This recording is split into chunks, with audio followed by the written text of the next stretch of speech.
Betonfabrikken Perstrup ved Kolind har sat en produktion i gang af en helt ny type letvægtsbeton.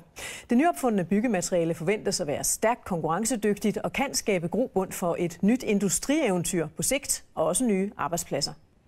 På Perstrup Betonstøberi ved Kolind blev der for allerførste gang i dag åbne for disse helt nyudviklede, superlette betondæk. Og hvad var vægten af den der? Det er 7,5 tons. Ja.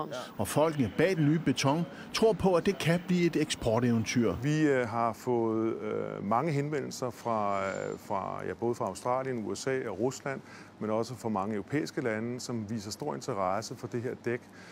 Man sparer opførelsestid, man sparer penge, man får mere fleksibilitet, og det er til at forstå i alle kulturer.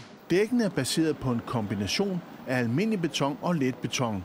De udnytter dermed styrken fra den forspændte beton sammen med den lave vægt fra letbetonen. Herinde i det her beton, der ligger 2x6 rækker af det her ligger henover.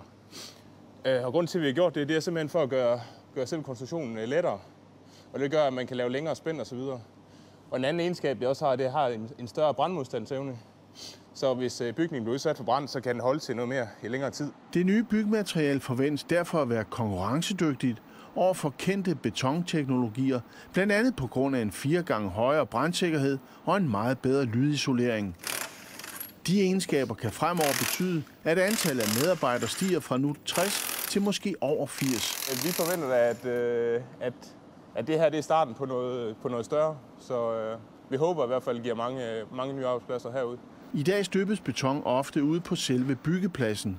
Den nye betontype her skal produceres på fabrikken, og det kan give mange fordele. Vi flytter en masse processer fra byggepladsen ind på fabrikken.